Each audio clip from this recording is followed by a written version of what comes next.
हरिओम.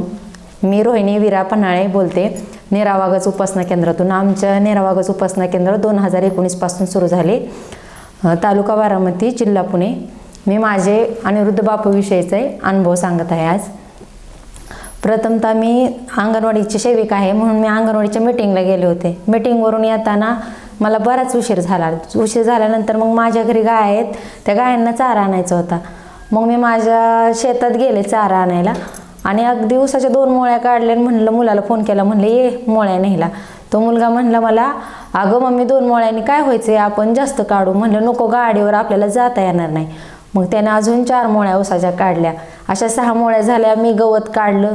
आता त्या गाडीवर आम्ही दोघं त्या 6 मोळ्या 2 गवताच्या पेंड्या जायचं कसं.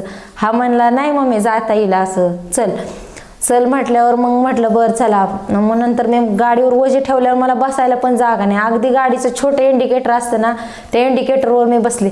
बसल्यानंतर मी म्हटलं आता मी गाडीवर तर बसले खरं, पण घरापर्यंत जायचे कसे. मला म्हटलं काहीच विचार चाललाय मम्मी तुझा, बस ना गाडीवर. अरे बसले मी. गाडीवर बसल्यावर पहिल्यांदा प्रार्थना केली, म्हणलं अनिरुद्ध बापू मला घरी न्यायचं, ते तुम्ही कसं न्यायचंय ना ते तुम्हीच घेऊन जायचं. मला घरी तर जायचं आहे, गाडीवर तर बसायचं या. आणि मग घरी जायला जाता जाता त्या गाडीला आचके गचके यायला लागले. असं वाटलं आता गाडीवरून आपण पडतोय काय. मग माझ्या मनात अनिरुद्ध बापूंचा मंत्र म्हणायला सुरुवात केली मी. रामा रामा आत्मा रामा त्रिविक्रमा सद्गुरु समर्था रामा रामा आत्मा रामा, असा मंत्र म्हणत म्हणत मी त्या गाडीवरून घरापर्यंत यायला लागलेत. अचानक मोठा गचका आला. जसा गचका आला तसं मी शर्टला मुलाच्या धरलेलं सुटलं. म्हणलं बापू मला वाचव आता.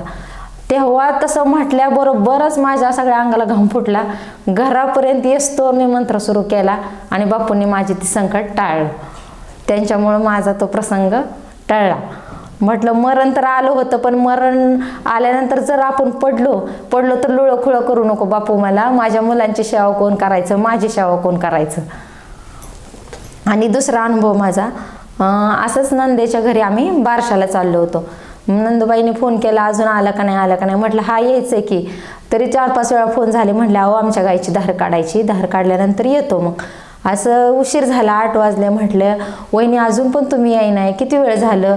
मग असं करत करत म्हटलं आलोय, निघालोय. म्हटलं गाडीवर बसलो आणि निघालो की रोडनं. निघाल्यानंतर घरी पण आम्हाला उशीर झाला. रस्त्याने पण अचानकच एक कुत्रं आमच्या गाडीला आडवं आलं. जसं कुत्रं कोय कोय करत आडवं आलं ते नेमकं आमच्या गाडीच्या चाकाखाली सापडलं.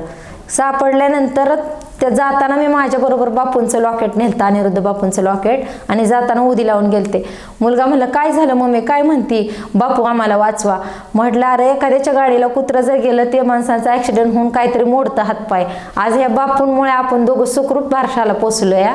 हा माझा दुसरा अनुभव. हरिओम. श्रीराम अंबज्ञ नाथ संवेद नाथ संवेद.